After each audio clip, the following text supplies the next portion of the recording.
117 million is a huge investment in Morgan Rogers, but does he have the data to back it up?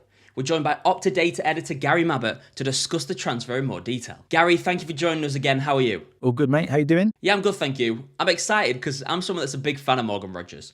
We know what he can do, he's proven himself, but how does he fit under Xabi Alonso at Chelsea? Yeah, I mean, huge signing. If you look at his position by minutes or his touch zone maps for Villa over the last 2 seasons, he splits his time basically being on the left or being in the middle. He's not an out-and-out winger. He doesn't enjoy staying out wide. And obviously he's played 10 behind Watkins as well. So if we assume that Alonso is going to play his 3-4-3 system, which he enjoyed at Leverkusen, then you'd think that Rogers would slot in as one of those the left-sided 10 or one of the two 10s behind the striker.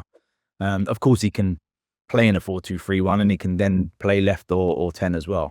But yeah, you'd think that 3-4-3 would be quite good for him because he likes to drift and not be, an out-and-out wide player that stays outside. There's been a lot of talk about Rogers and Palmer playing together. Can they fit in the same team? Yeah, I mean, the winger thing's funny because it seems like, especially again, going back to this formation, we don't know exactly. Alonso might play a back four and he might use a traditional sort of 4-2-3-1, which will then use the wide players. But if he doesn't and he goes with wing backs, then yeah, it could be a case that, Palmer likes to drift in on the right. They're best pals, right? They could end up playing together behind the 10, behind the striker, sorry, in the 2 10s.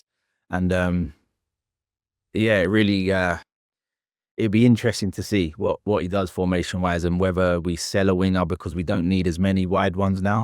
If he goes and gets a wing back, for example. What are the main differences between the two? How does Rogers improve that Chelsea attack? It's going to be fantastic to see. They'll have great balance. Obviously, Rogers is a little bit more physical player. He's great at winning the ball back. I mean, some of his metrics from last season, some of his rankings among forwards in the Premier League are, he's in the top 3 or 4 for so many. He had the most progressive passes, most passes ended in the final third, most line-breaking passes leading to goals. He carries the ball really well. He's in the top 2 or 3 for shot-ending carries, goals outside the box. So he's going to link up with Palmer so well in that way. Like I said, going back to the physical thing, he also wins the ball back loads. He's top 2 for possession right in the final third as well. So that would also help Palmer to free up Palmer with some more space as well with Rogers' work rate and physicality. So yeah, it's pretty exciting for sure. Obviously, it's a huge amount of money. What does a good return on investment look like over the next few seasons? The money thing is interesting. I think some of these some summers, one transfer sparks a bunch of others, and it kind of they all feed off each other with the fee. The Tonali and Anderson's fees this summer already have meant that Rogers kind of has to be in that bracket. Rogers' numbers are great. Goals and assists, 25 last season, 27 the season before. He's actually scored 28 goals for Villa over the last 2 seasons, which with none of them being penalties. And that's actually the most among all Premier League players for goals scored without any penalties in that period.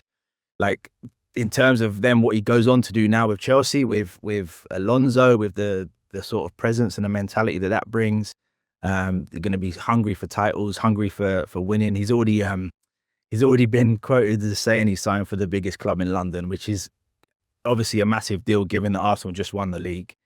No Europe this season, so they're going to be focusing on that league obviously a lot with just one game a week. Anything can happen, and it's really exciting times. Be interested to see what happens.